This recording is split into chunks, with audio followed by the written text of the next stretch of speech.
everyone, welcome back to my channel. Today I'm going to be going over some books that I read when I was feeling anxious, and I picked them up because I thought they'd either be a good distraction or I thought they would be nostalgic or help me kind of soothe my anxiety and keep me calm or distracted enough to take me out of my head a bit and just kind of help lessen the anxiety. I find that watching TV or movies doesn't help lessen my anxiety because it doesn't keep my attention enough that my brain still keeps ruminating and still keeps going. So I find that reading along with, medication is the only thing that really helps in the moment to kind of help calm me down and stay calm. I have discovered over time a few specific genres that I kind of lean towards when I am feeling anxious, like cozy mysteries or cozy fantasy, which seems kind of obvious, but I do also gravitate towards thrillers just because I find that they are so outlandish and so wild that they do take me out of my head a lot. I find it's pretty rare for people to like thrillers when they're feeling anxious, so I don't have any on this list, but if you'd like some recommendations for thrillers that I like when I'm feeling anxious, let me know in the comments and I'll respond with some of my favorite authors or specific books that I really like in the thriller genre to help me with my anxiety. So in this video, I have just 2 middle grade, I have a couple YA, I have some graphic novels, I have some just adult contemporary, and I have some adult fantasy. I also have one Greek mythology, which is kind of like a twist on your typical Greek retelling. It's not like your typical Circe or Song of Achilles. It's from a series I would really highly recommend, so I'm really excited to share that one. Also, let me know in the comments if there's any books that you would really recommend, if there's any go-to genres or authors or titles that you have when you're feeling anxious that you think I could benefit from when I'm feeling anxious. I think I'm going to start with adult contemporary and then go to adult fantasy, then YA middle grade graphic novels. Since I do have 21 or technically 24 on this list, I'm not going to go too much into the synopsis. I'm just going to kind of briefly say what they're about and then briefly why they help my anxiety, just so the video doesn't get too long. But the first one I don't have my physical copy because I lent it to a friend, but that is Beach Read by Emily Henry. And this one I really loved. It was my first Emily Henry, and I think that might be why I love it so much, because it is kind of nostalgic for me, and it was also very surprising to me because there's so much emotional depth with our 2 main characters. I think seeing them dealing with their own issues, I found it really calming being able to relate to the characters so much, and having these 2 characters with all of their struggles and issues together individually with their families, and just going through so much and seeing that on paper and seeing that from their points of view, it does end up okay. That one I really love. And then piggybacking off of Beach Read, I have my 2 most recent Emily Henry reads, and one of them is Book Lovers, and this is actually my favorite Emily Henry now, but I just love this one. This one, our main character Nora is kind of sassy, she's kind of negative, she kind of just doesn't really have a super positive outlook on life, and that kind of gets turned around at some point. I just found that super relatable, and I've just kind of enjoyed seeing her have her happy moments. So I really like this one for that aspect in terms of dealing with my anxiety. And then my next honorable mention is Funny Story, and this one just actually felt so good for my soul. So when I read this, I was really down. I was not having a great time. I was really anxious. I was just really down. It was just not a good time around that time. And so when I read this, I was laughing out loud. It was so funny. It was just such a good time. I absolutely loved it. I loved our characters. They were so relatable. They were so cute. They were so funny. And I just absolutely highly recommend this. I've seen so many different people saying that it was just so hard to dislike this book, and I've heard so many people say that even when they don't normally laugh out loud at books, they found themselves laughing out loud at this, and you just get giddy feelings. And this one I would highly recommend this. If you're feeling sad or anxious or anything, this one is definitely one to pick up. Another one is Finley Donovan is Killing It, and this one is so funny, but also so relatable because Finley Donovan is struggling a lot. So she is a newly divorced single mom, and she is dealing with a lot in terms of her cheating ex-husband. She has a lot of bills piling up. She is an author, but she's struggling to meet her deadlines. Her 2 kids are really young, and she's just not really knowing how she's going to make ends meet. She doesn't really know how she's going to even just make it, period. Seeing her kind of rise from the ashes in this in such a funny, humorous way. She kind of makes this new best friend and sidekick who comes in and helps her save the day in their own hilarious way. This one is another laugh out loud one, and I would highly recommend it. The next one is My Roommate is a Vampire. I read this one last fall, and it is just a super low stakes, just very adorable romance. Nothing dramatic happens, nothing really crazy happens. It's super short. I've heard some people say that it's boring, but I honestly, especially with anxiety, like I loved that. It was just very basic.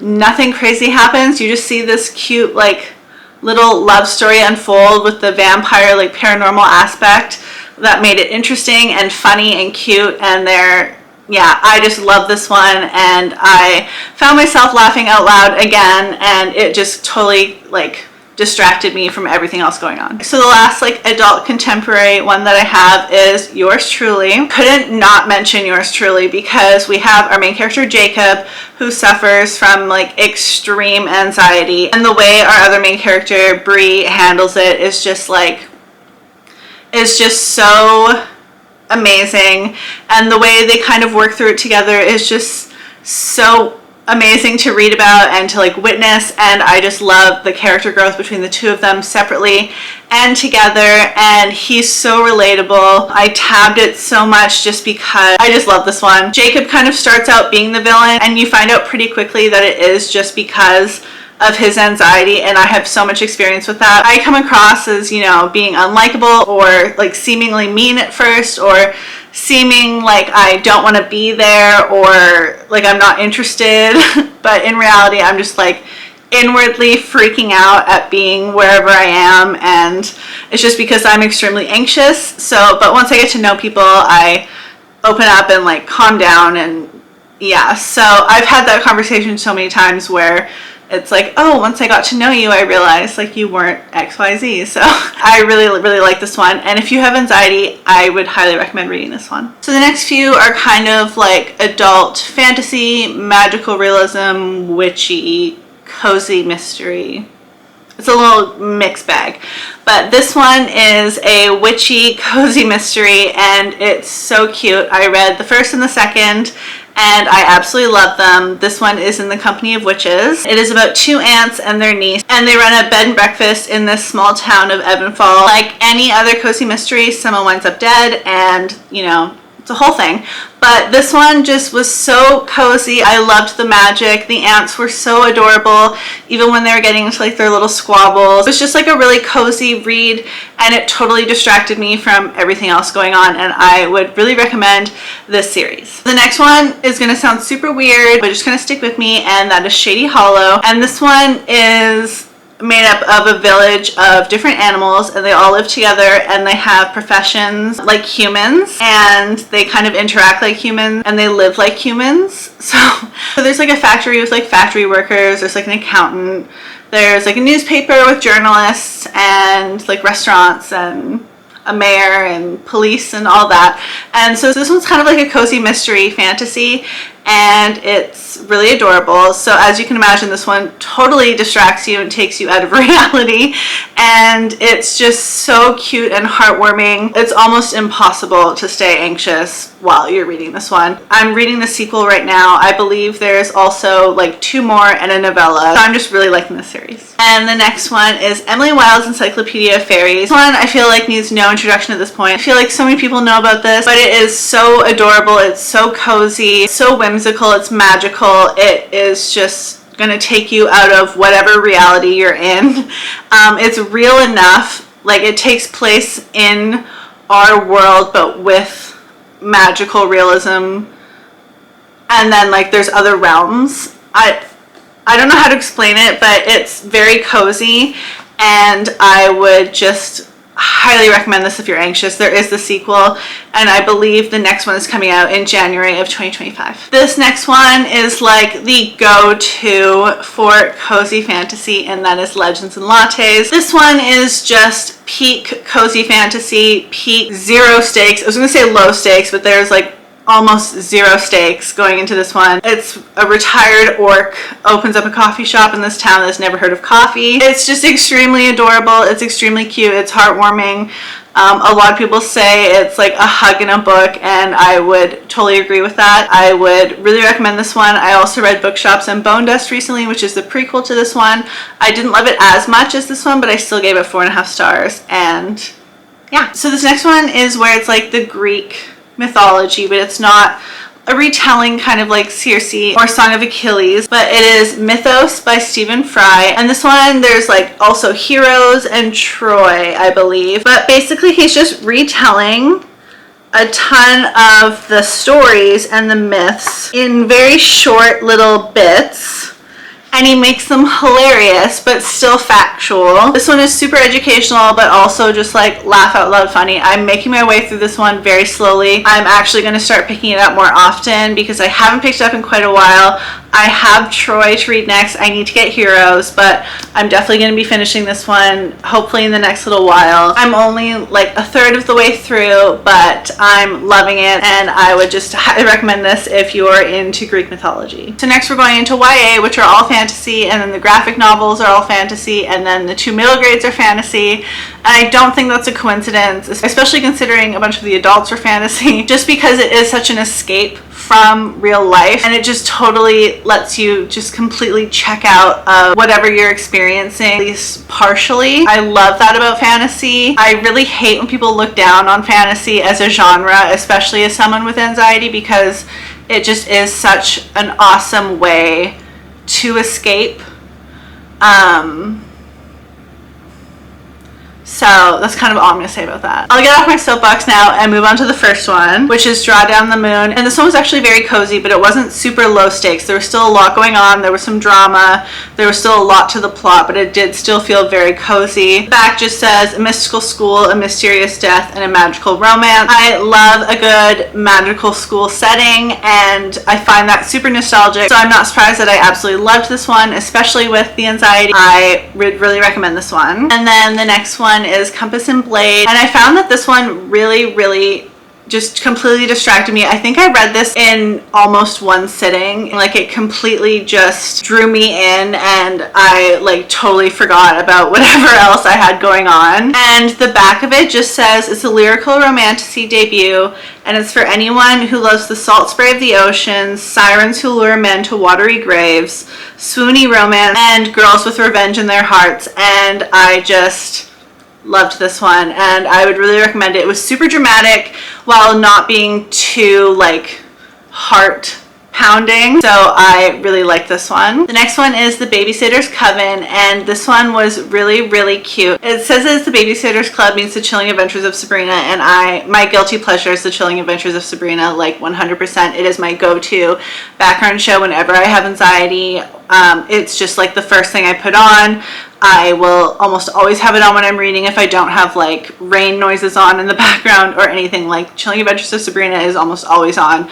I don't know why, but it has been my go-to anxiety show since it basically came out on Netflix. So that is really funny that they describe this as that. But this is just really adorable, and it has to do with friendship and, you know, witchy stuff, kind of just saving the day. And I found it super wholesome and heartwarming with, you know, a bit of the witchy stuff, making it a little less, you know, like sickeningly wholesome. I really also like the sequel, and I have the third that I want to get to. The last YA is one that I recently got to, which is Otherworld, and this one was fantastic. I absolutely loved this one. This one had my attention from basically the very beginning, and this one says it's a cozy YA fantasy about a skeptic and a supernatural being who make a crossroads deal to achieve their own ends only to get more than they bargained for. So we have our main character, and they befriend a familiar who, and in this world the familiars have like human bodies, they're not animals, so it's like not as weird. It just kind of goes from there. It was super cozy, it was cute, and I can't really get into it without spoilers, but it was just, I loved it. I would highly recommend it. It was a fantastic one. So now I'm just going to do the graphic novels, and then I will show the 2 middle grades. The first one is Garlic and the Vampire, and Garlic is our main character, and she actually does have very severe anxiety. So it's not only just a super cute, wholesome graphic novel, but it also is about a character with very bad anxiety. It's cute to see how she kind of like works on it and overcomes it with the help of her little veggie garden friends. I think with graphic novels and my anxiety, it's a pairing of the imagery and the text that completely takes my mind away from whatever is happening and into the story. So I love graphic novels. If I don't have any physical ones, I will go on to Kindle Unlimited, or I'll go on to Everand or Libby and just see what's available and check some out like instantly. This one we have Laura, and she doesn't really have any friends, but she has kind of like a seance, and she meets Alexa, who's the ghost that haunts her house. And then over time, Laura starts to make friends, and Alexa is starting to feel left out. You kind of see how Laura's character develops, and it's just really cute. The artwork is really lovely, and I just love this one. It's super wholesome. The next one is Crumbs, and this one is going to be hard to get into without A, giving spoilers, and B, just spending a long time getting into it. But it's kind of witchy, kind of romantic. We have our main character who's a witch, and she's also a scientist. She also deals with some complex issues with her job and then her personal ethics and morals, as well as her new relationship. So this one was actually very distracting and also very heartwarming. The next one is actually volume 4. I lent volume 1 through 3, I believe, to a friend, but that is Lore Olympus. And this one deals with some subjects that aren't super good for anxiety. Like, there are some trigger warnings, but overall, like, I do love this graphic novel series, and I do find it good for my anxiety. And there's just something about like this color palette that do something to my brain that just really calm me down. And the thing that Lore Olympus and the last one, Crumbs, have in common is that they both originated on this website called Webtoon, and I love Webtoon, and I would highly recommend checking it out if you like graphic novels. A ton of physically published graphic novels lately that originated as Webtoon comics. It's a free website and platform where artists can upload their comic. You can search by artist name, genre, different keywords, and you can come up with different results. I have a ton that I like to read, and I just open it up on my iPad so I can kind of just scroll. Some of them I like to read every week, and then some of them I'll wait a while and I'll just binge a bunch.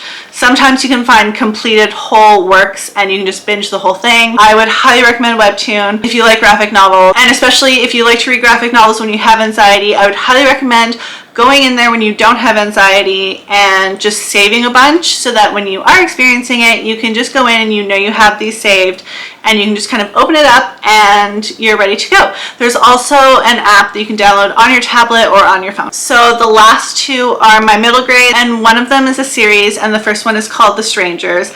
And this one is just so weird that it totally distracted me. We have these 3 siblings. Basically, they find out that there's like an alternate universe that they can actually get to by accident somehow, but there's like a society that their mom is a part of, and they were accidentally able to get to it, and they existed in this society, but it wasn't them, it was like their other bodies. It was weird, it was wild. So in that case, it totally distracted me. It was also cute, wholesome, fun, heartwarming. I have the sequel and I'm excited to get to it. And the last one is Eva Evergreen, the Semi-Magical Witch, and there is number 1 and number 2. And this one's very similar to Kiki's Delivery Service, but with a lot more of like the politics of the magical side, which kind of gives it more high stakes, and that actually kept my brain like more involved and more distracted without it being too high stake. I would highly recommend this whenever I'm like looking online for cozy middle grade books to read. This one always comes up, and I would agree with that. This one and its sequel are just like 2 really cute, fun, magical little books, and I love them. So I think those are all the books that I want to include in my list of books that helped my anxiety when I read them. Please let me know if you have any go-tos, whether it's genres, specific books, or specific authors. I would love to know. I'm always looking to add to my list. I really hope that if you also have anxiety or any other mental health issues, that these books might be of some help to you, and I will see you guys again soon. Bye!